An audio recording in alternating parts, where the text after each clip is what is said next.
Hello and welcome to another daily devotion as we talk about in the United Church of Christ, God is still speaking, and the question is then, what is God saying?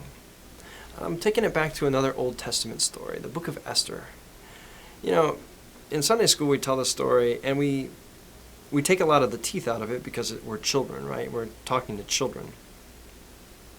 So the harsh reality that this young girl who's probably 12, 13, 14 years old, Jewish girl, is going to go by the king's order and be basically on parade like a meat market and chosen based on how she looks and how she appeals to the king to be part of his harem of knightly girls.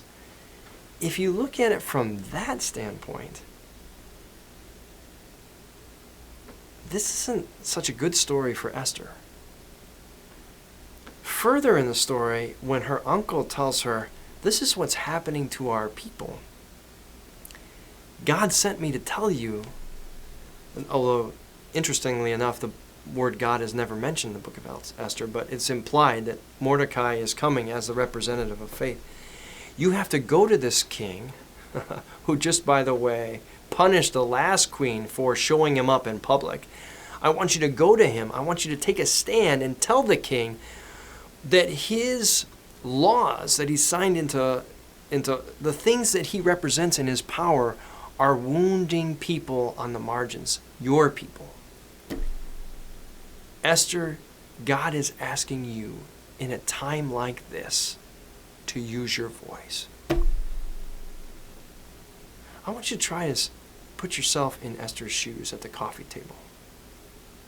I go to the king who dispossessed the last queen.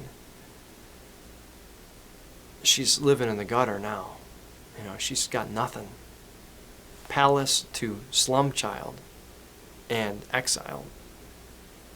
And my uncle's asking me to defy the king by telling him his laws are hurting my people and to risk my identity.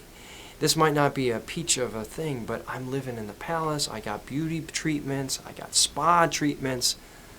I'm eating what I want. Why should I risk all that? I'm living the dream in many ways. Palace versus peasantry. And Mordecai says, make no mistake. God's going to accomplish a saving of God's people, redemption. God's going to combat this law either way. But you, Esther, will be judged on how you responded in this moment. And I think this is a really powerful thing to what God is saying today. Because, I look at all the divisions and ugliness in our world. And for many of us, it would be easier just to kind of, as a turtle, put our head back in the shell and not say anything, just kind of stay in our own bubble and never take a stand for what's right when somebody's been mistreated or spoken to in an ugly way, or people that be held accountable for the positions of power that they're in. And I hear those words of Mordecai, and I think about us for a time such as this. That's timeless, right? It's throughout generations of Christian people or people of faith. Your life will be defined by how you live into this moment as a disciple. So what is God asking you to be brave about or to share, particularly if you're comfortable? I don't know everybody who may be listening to this, but a lot of people in my community that I serve are pretty comfortable compared to everybody else in the world. So, what is God asking of you to step out of that comfort to where Jesus might step, to speak in places that Jesus might speak, and to let go of some of that? To get off the couch and get into the game, as I often say. It's not a spectator sport, being a Christian. Watching as a fan I'm a fan of Jesus, cheering him on from the bleachers. No. God wants you to play. And I think that at some point, at some level, God asks all of us, I need you to wrestle. If this is who you're following,